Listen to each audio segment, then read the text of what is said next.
Hey everyone, and welcome to another episode of the Echelon Cycling Podcast, where we discuss what's been happening in the week and also look with an eye to the week ahead and beyond, of course. And on this week's episode, I'm joined by Patrick Blake of Outdoor Cycling, and unfortunately, we don't have any Ewan.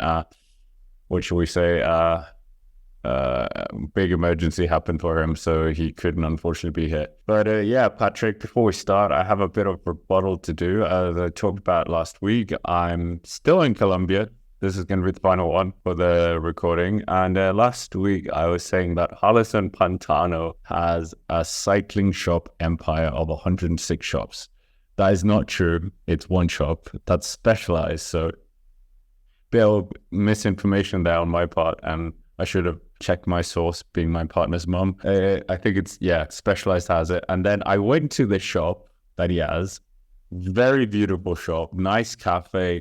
Everything looks really stylish, but the shop was closed, not open until 15th of January. So unfortunately, I can't give you anything from inside the shop, but from outside, it looked very nice. Well, you did your best, Scott. You were just informing on the source that you had. You were just a messenger. We can't blame you too much for it, but we all appreciate you coming clean and clearing your conscience of your guilt. But I think we all forgive you. Coming clean, and we've just mentioned Harlison Pantano. I did it. But I mean, I tried. He didn't want my money, so yeah, alas. Well, what are you gonna do? You tried. But I mean, we have still lots of things to talk about this week. I mean, principally, we have cyclocross. A lot of it been going on between, Christmas and New Year, New Year's Eve that we're recording on. And I mean, Patrick, the headline, it's not the 4 wins by Mathieu Van der Poel, which is incredible in 1 week. It is him spitting on fans. It was a wild one. It was full of drama, wasn't it? Holster.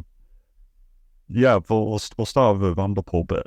Yeah, he apparently people at a specific part of the course were booing him and kind of like heckling, and other people were saying that they were throwing beer and piss at him, urine, whatever.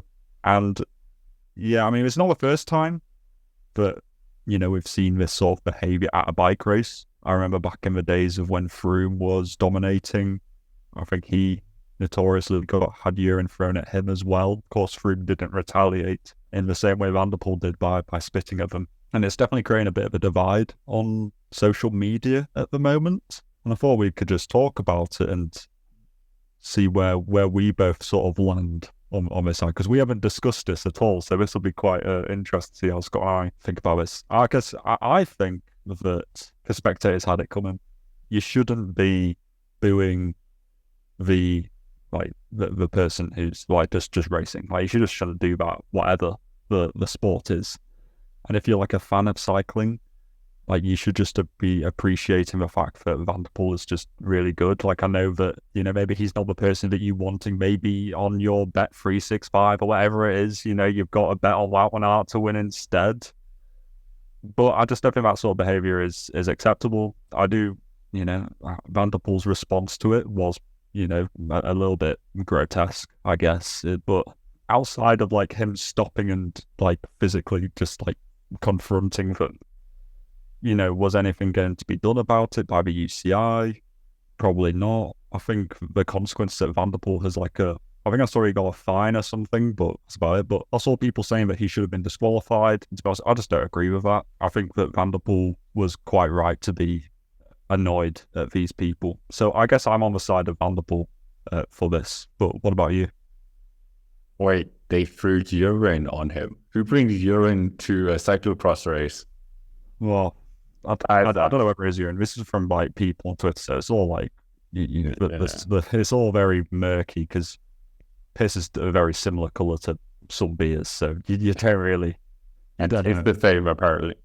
Well, yeah, especially if you have a bad beer, it can taste a bit like it. So I don't know. What do you think? Are you on?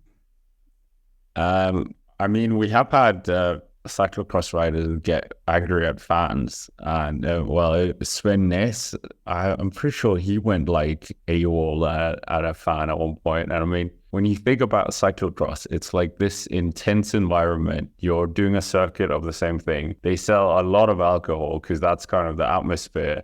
So yeah, maybe they were bored at the competition, but I mean, whatever they've done, yeah, they shouldn't have done. And it was in the Netherlands as well, in the Holst World Cup. I just think they shouldn't have done it. But as Michelle Obama says, they go low, you go high. So I think Mathieu Van der Poel, it's just not a good look for Mathieu Van der Poel. He's kind of this demigod, like does nothing wrong. There's never any scandals with him. It just feels like he's the pristine character. But I guess in the heat of the moment, you're hearing all these, I don't know. Yeah, because it was just on like the last lap. So he just like did it and then went to the finish line and then that was that. But I mean, this probably isn't the first time that he's been booed at a race, let's face it. And, probably just, this was the straw that broke the camel's back in this instance when Van der Poel just had enough of it. It's definitely something which still happens. I mean, it happens in all sports, but yeah, like you say, Van der Poel is this very sort of pristine, and it does put a bit of a bad mark against him for somebody who's done very well at handling social, like that media stuff. Although there was that incident at Wollongong in the World Champs with the people who knocked on his door and ran away and whatever. But yeah, that's true. I forgot about that. It feels like people really try to test Van der Poel to make him crack, because he is like this very, like you say, he's on a pedestal of cycling because of his history and like his family heritage and stuff. So maybe people are just trying to wind him up to, I don't know, bring him down a peg or two. But yeah, at the end of the day, they shouldn't have done what they did, and Van der Poel shouldn't have done what he did. But you know what? If you're a fan of the sport and you're just going to go to a race and boo a rider, just don't turn up at all. Like if you going with basically, they must have had some sort of intention of just creating a ruckus on that day. It's just like, just don't turn up, because you're not actually a cycling fan if you're going around doing that, and we don't want you in the sport. Obviously, this is one of those moments that's going to go viral because of that. That's the thing. Like I was saying, he wins 4 cyclocross races in a week, which is incredible. And here we are talking about an incident that happened on the last lap, not about his dominant performances. I think that's a bit of a shame. Yeah, it is a shame. It's the sort of thing that media pick up on, isn't it? Don't care about the race wins. This cyclist did this disgusting thing, and that's the thing we're going to latch on to. I bet they didn't even say like he won the race. They just focused on the incident. Yeah, I mean, that wasn't the only controversy in the race. Pidcock went down on the first corner. I'm not sure why, but he did. His shifter was completely mangled. He had to run around half the course, get to the pit stop, and then he barged Wout van Aert out of the way on a corner. I'm not sure if you've seen that. He just dived up the inside and was just headbutting him, which, in a regular road race, that gets you disqualified, or at least kind of disqualified to the back of a group or whatever. We've seen that in sprints a lot of times now. So that's another weird one where that rule doesn't apply in cyclocross. Pidcock had a bad race. Wout van Aert was, as outside of that incident, he had a coming to go with Pim Ronhaar, I think, and he had a mechanical. Wout van Aert still finished in 5th place, so Wout van Aert just had a really rough race, actually, all in all. So it was just a race filled with controversy. So we'll wait and see. The one race I don't watch and everything happens. Yeah. Typical, isn't it? You got all the other races I've seen Mathieu Van der Poel jetting off after lap 2 or 3, but I mean, yeah, other races as well. I mean, Wout van Aert did have a win. He won Zolder for was it 3rd or 5th time or something like that? Yep. No Mathieu Van der Poel there. And we'll just look through what he's also won this week. He won Diegem, which I watched that. That was a bit underwhelming. Ganvier, another Belgian race, the World Cup race, he also won that. And he won the Arts and Cross as well. So quite a busy period for him. I think he's racked up the 500 kilometers that you'd have to do for the Rafa 500 almost in just these races. Yeah, literally, he's just getting it done all on the cyclocross bike, and he's looking really in fine Vettel to just be the world champion once more, because at the moment, once he gets kind of let off the front, there's just nobody who can even keep with him. We'll wait and see whether Wout can catch up. Now, like I said, at the end of last week's episode that I said Van der Poel is the best at the moment. Everyone needs to get on his level. It's still that same story because he is currently just undefeated in every single cyclocross race this year. So hopefully there might be a little bit of closing of the gap from Wout van Aert. There was, like you say, last week, maybe he wasn't going like full gas and he had a lot of bad luck this week. So hopefully Wout van Aert can close the gap so it's a bit more competitive towards the World Championships. But it is looking like Van der Poel's going to be the person to beat. But outside of it, talking of people who are like undefeated, Fem Van Empel has been toppled. And speaking of the women's side of things, because Puck Pietza has come from left field. She's won the last 2 World Cups. She won in Hulst and in Gabert ahead of Fem Van Empel. So Puck had a slower start into the cyclocross season. From what I remember, she did like the first 2 races maybe, and then took a break whilst Fem Van Empel was racking up wins. And it's good to see that kind of flip-flap between who's winning, because I think we're all getting ready for just Fem Van Empel winning every single cyclocross race there is. But it's good that we're kind of going to hopefully have this battle between these two for the World Championship. So arguably the women's side of cyclocross is a little bit more interesting from a competitive standpoint than the men's side. So be sure to watch both because they're both just as interesting. Well, actually, like you said, arguably more of the women's right now because of the level of competition. Wout van Aert did say he was trying to win that Holst World Cup because it was his final race in the Jumbo-Visma jersey. And he was saying, like, with a sponsor that had been in the sport so long, it would have been nice to have done a winning goodbye, which I thought was nice because he's going to be in a different jersey for the next cyclocross race. He's probably going to be the first Visma Lease bike competitively, you would say. Yeah, there's nothing else. Yeah, I guess Fem Van Empel. Oh, yeah. She won't, because she'll be in World Champ bands. So technically, she won't be in the Jumbo Visma jersey. She'll have a sponsor. Oh, no, sorry. Visma Lease bike. Still not used to her. She'll be in the Visma Lease bike World Champ bands.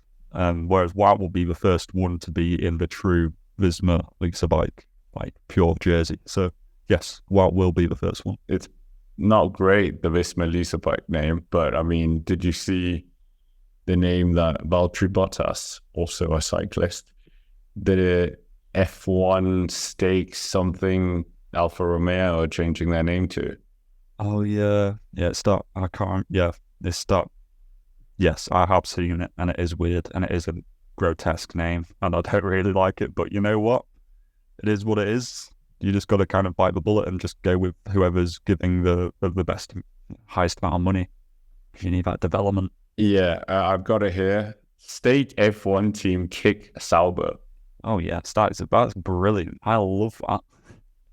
I mean, Intermache, speaking of Intermache, we'll look at the jersey as well. They released that. They have a very clunky name normally. Intermache, Circus, Wanty, blah, blah, blah. It's kind of like pump as many names in as possible. But nevertheless, their jersey was released, Patrick. A very asymmetric jersey as we're quite used to. It seems to be catching on. Yeah, what are your thoughts of this? It's good. It's fine, I guess. I prefer it to the 2023 kits because the 2023 one was like this. It was like a smoke effect, I guess you could call it that, or like an oil spill sort of thing going on, which is very artistic. But unless you're up close, you can't really appreciate that because, as you know, we're all quite limited to like, you know, a certain resolution. I can't. It's not like unless you got a 4K TV or something, but still, like, I don't know what the helicopter's viewing on from like way up high.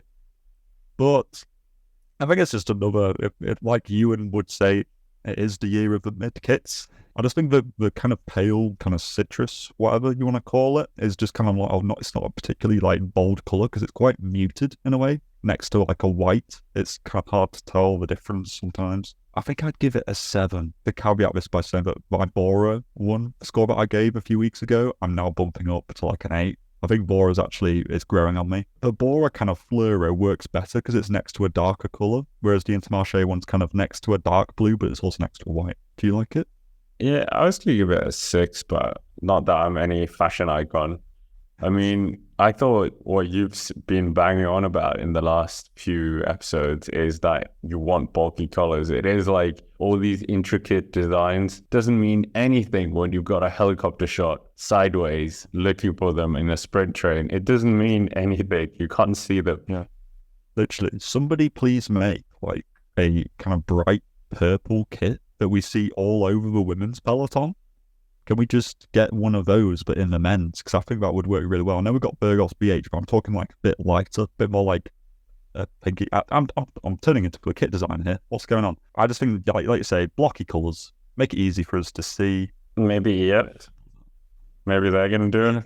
Well, I'll tell you what, speaking of EF, the Tour Down Under, because they released their full Starless web, but they may have possibly leaked EF's kit on their website, because it's like pink, but you never had that green and pink kit. I can't remember which edition this was, or if it was a special jersey, because EF bring out so many.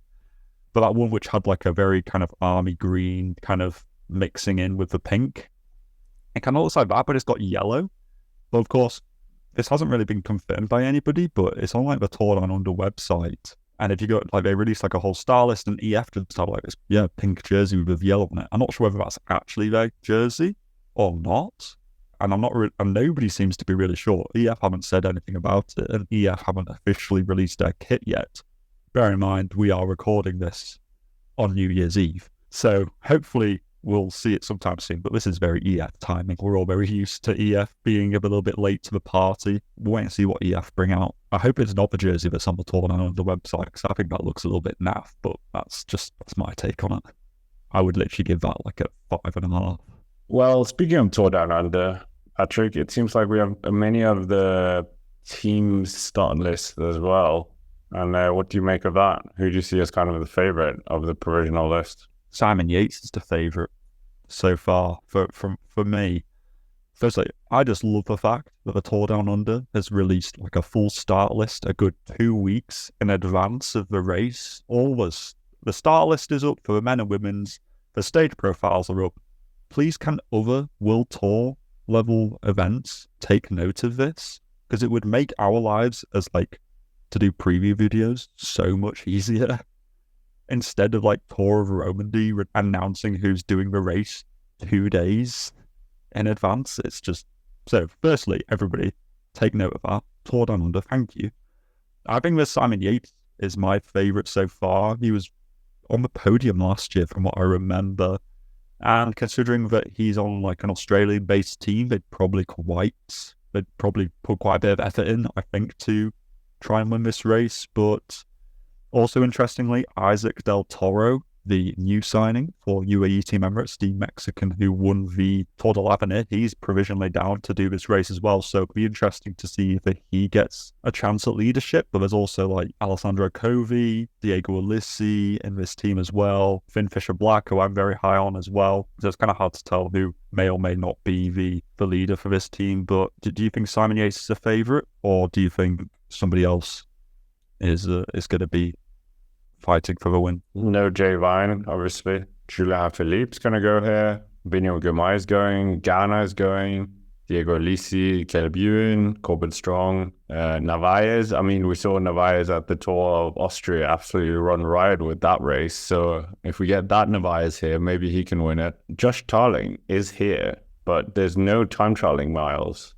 They are finishing up the Wollongong Hill on the stage 5. It's very, what would you say, Tour Down Under-esque. I mean, you can't do that much more. Also finishing up Mount Lofty as well. Yeah, I think I like it as the course I think is good.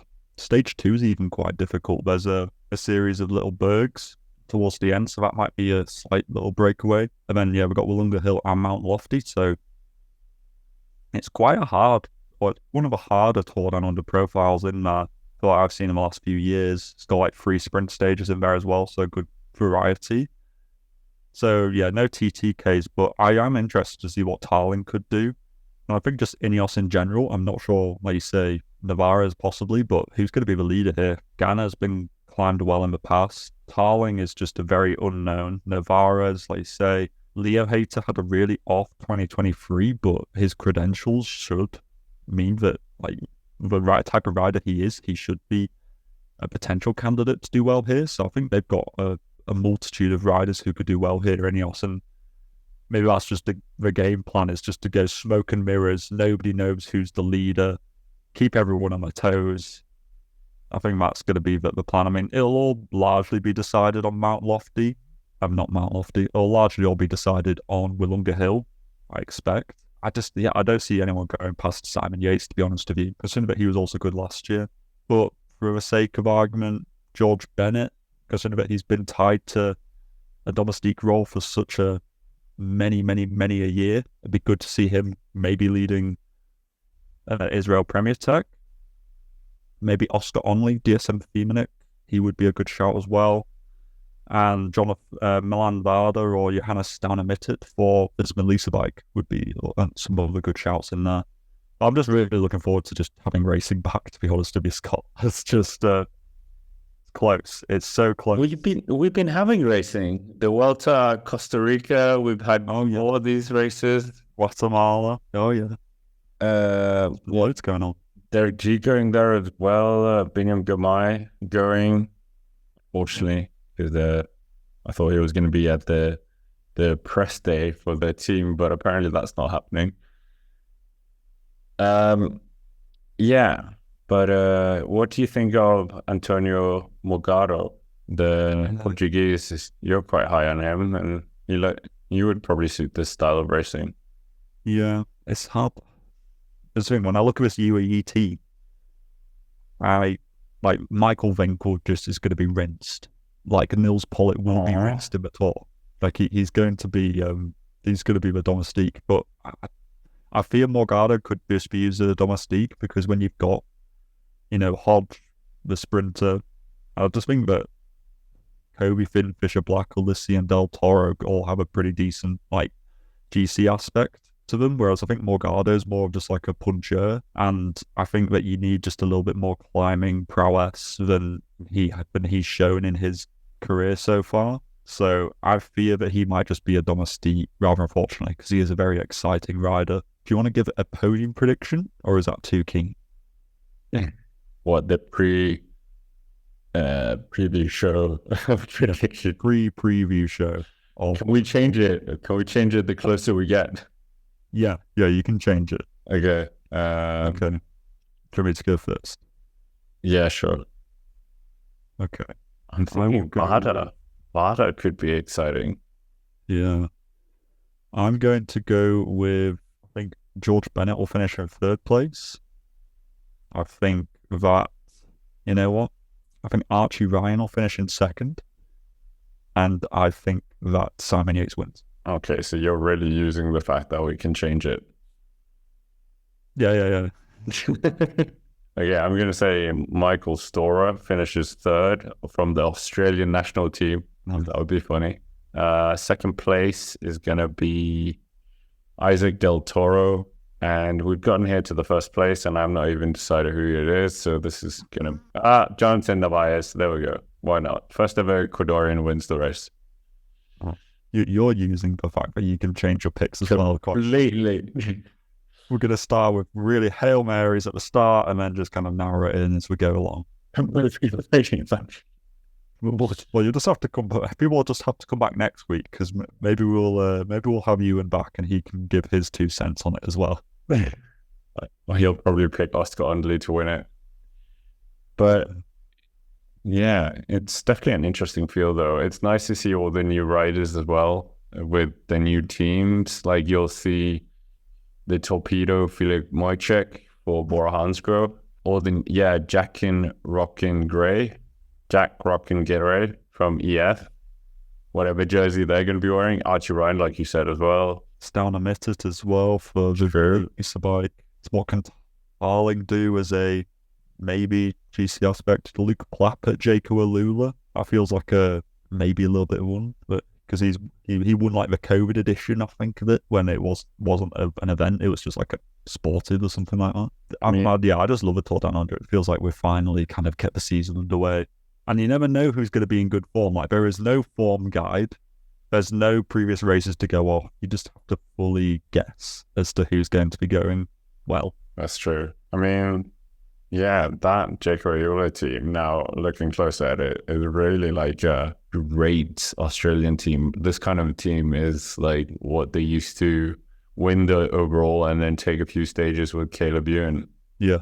It's really kind of like throwing it back, isn't it? A few years. But anyway, we might as well move to some transfers. And one of the first transfers were, Gilles Van Hauke was one of the riders, another rider saved from the Human Power Healthcare. He's going to Intermache next year. So good to see riders getting saved last minute. But the rider we're going to focus in on, Ewan mentioned him, I think, and I didn't realize he was Danish at the time. I thought he was American. Theodore Storm is going to be the first Dane on Ineos Grenadiers as a rider. Obviously, there's been backroom staff have been Danish. I think the cook was Danish at one point, might still be. And yeah, he's quite an exciting talent coming from the Call Quick team. If people remember, also the team that, what should we say, developed Jonas Vingegaard. They come with a big history of big talents, and this could be the next one.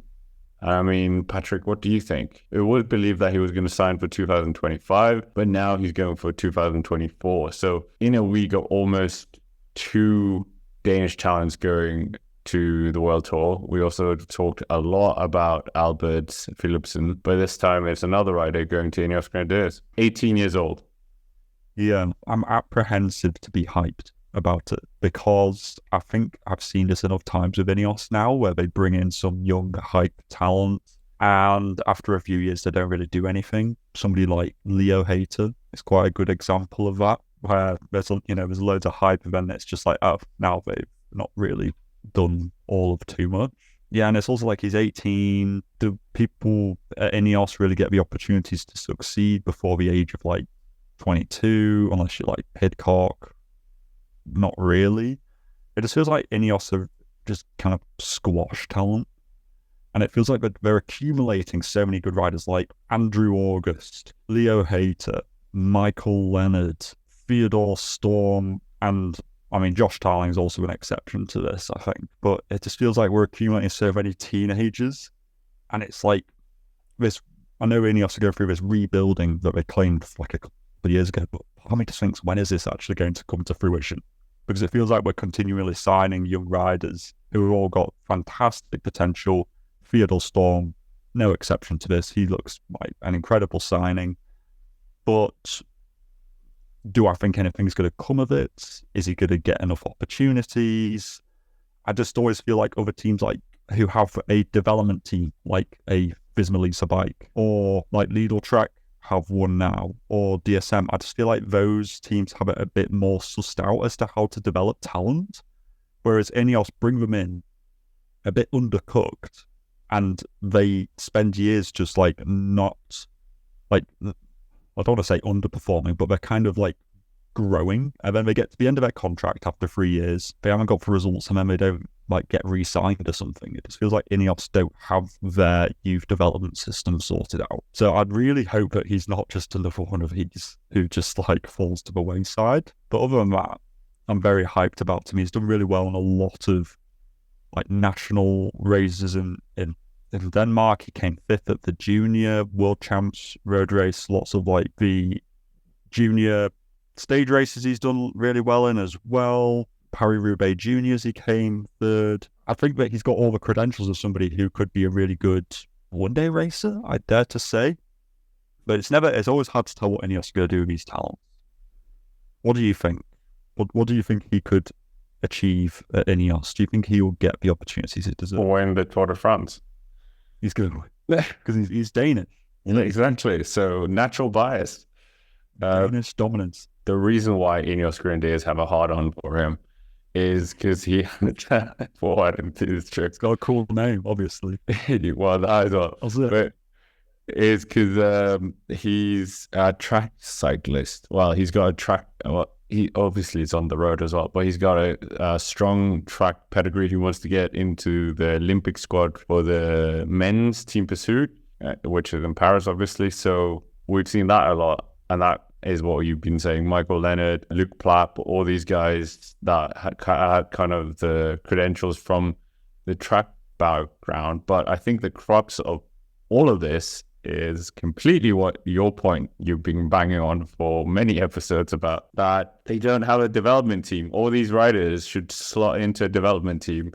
You race them in like the copy of Bartali in all these, second tier, third tier races, let them get some experience, rack up a bunch of wins, and then you bring them up to the first team squad. Like you said, Jumbo have completely sussed this. Yeah, it's not like Ineos are short on cash, I presume. Or are they? Because now the budget might be going into other projects. We don't know. That I saw an article about that Jim Radcliffe, the owner, is trying to buy Manchester United or something like that. So they're saying maybe some of the funds taken away from the Ineos Grenadiers fund. Cycling isn't an expensive sport. Comparative. Maybe 40 million is the budget for Ineos Grenadiers, plus they get sponsors on top of that probably pay them a bit. Yeah, 40 million. That's probably like a right back for Manchester United, what he earns. I don't know. Yeah. I think, they are a bit of the most prolific kind of like transferring team this year of Ineos. They've got like a few riders who they rely on as their top performers, like a Ganna, Pidcock, Carlos Rodriguez. I think Sheffield's rising up into that. I think Sheffield's an example of somebody who is going to go through this Ineos system and succeed. But it just takes time. And it just feels like Ineos need success now. But they're signing 18-year-olds. So it's like, I'm here looking at my clock. 2027, maybe, when we're going to finally get this Ineos super team together. I guess, signing them early, whilst they're like 18, provides a sense of like loyalty, and they kind of going to build this super team from like the ground up, and it's going to be great. And maybe I'll be using my words in a few years' time, but I just want to see these guys succeed. I feel like Ineos just kind of hoard all this talent, and then some of it never fully develops into what they could be because they're like fighting for space with other 18-year-olds.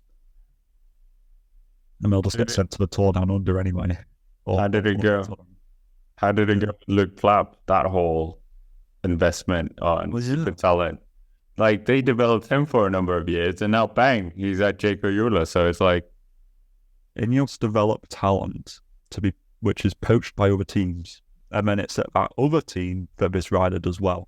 So I can't wait for Theodore Storm to get snaffled up by the Visma Lease bike in 3 years' time, and then become the next Danish Grand Tour winner. Because that's actually what Ineos are, the development team for other World Tour teams. That's what actually happens. That's the headline. Ineos Grenadiers. Everyone else is development team. Yep. There you go. Quote me on it. 3-year contract, just to bring it back to the Theodore Storm. I just think it's long enough. Yeah, 3. So he'll be 21, so he can still ride for the under 23. Well, in the under 23 races at this point. I just don't get why they don't have a development team, like you've said. It can't be that much money. Like, obviously you have the staff and all that, but like, which of the teams actually have it? Well, which World Tour teams have a development team? So obviously Jumbo, Quickstep, UAE are bringing one in. Intermache has one. Intermache have one. Alpecin have one. I think Astana have one. I think Decathlon EG2R have one. Groupama have one. I think it's coming to the point where it's more that the majority do have one than they don't have one. And I don't get how Ineos, as one of the big players of cycling, still don't have one. And they just they just sign them up to the World Tour, throw them into races which they are under qualified to be competitive in. They just end up spending years falling short of their potential, get demoralized, start hating cycling, and then just like bottle it by the time they're 22. And then we'll talk about them in years to come and say, do you remember this guy? Do you remember Michael Leonard? Do you remember all the potential he had? And then bang, you just fall off the face of the earth. It's like Ineos is the only one at the party refusing to dance and sitting in the corner looking at the wall. No, I'm not developing a development team. Literally, you've got women's teams who have less budget than men's teams who have development teams. Like, I swear the Archaea women's team have a development team. I just do not get how Ineos don't have one. It's just, it will forever annoy me. I mean, that pseudo development team of Wiggins that turned into Trinity, if you're saying that that is kind of their development team, no, it isn't, because what happened this year with two of their riders? They went to EF. Yeah, because two of them went to EF. Luke Lamperty went to Quickstep. Yeah, true. I forgot about Lamperty. Yeah, that's true. Like, Trinity, great development team, but then Ineos just look at their riders and go, nah, I'm going to sign this absolute out of nowhere person, but he's got a 92 VO2 max apparently, so we're just going to go with him.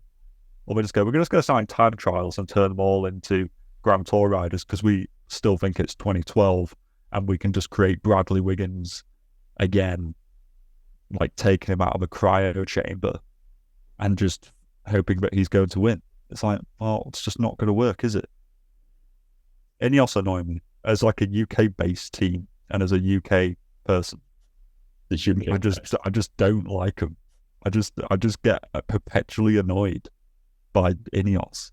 But like their whole spiel when they launched was that we're going to be the face of British cycling, essentially. And at one point it was a bit murky how close they were to British cycling.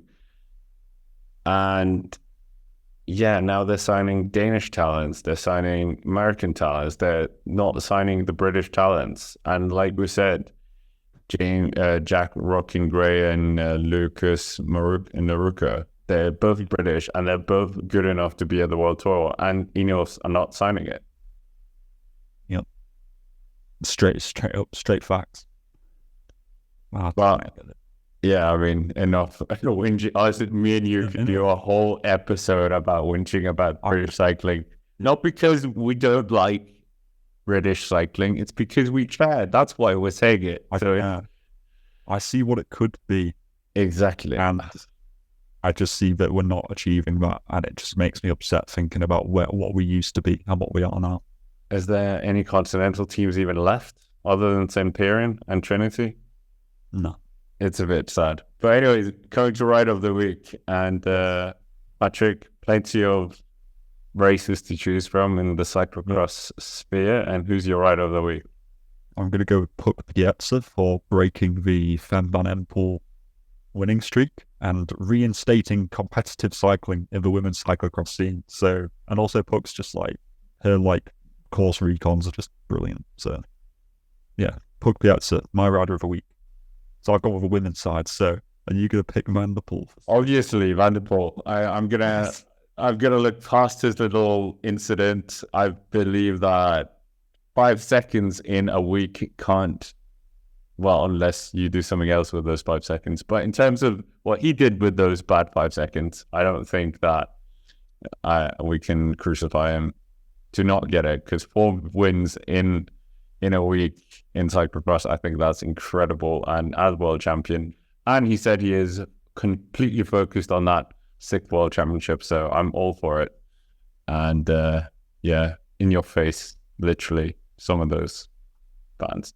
But anyways, that's basically it for our 49th episode. I think we're coming up to our year anniversary soon as well, so we appreciate every single one of you who have subscribed, hit the like button, listened along as well on Spotify, etc. Almost at 2,000 subscribers on YouTube, so if you haven't already, help us cross that mark. And I mean, yeah, that's basically it. Anything to add, Patrick? Just we'll see you all in the new year. Yeah, 24. Happy New Year. And yeah, our thoughts are with Ewan as well, and hopefully everything is back to normal next week. So until then, we will see you around.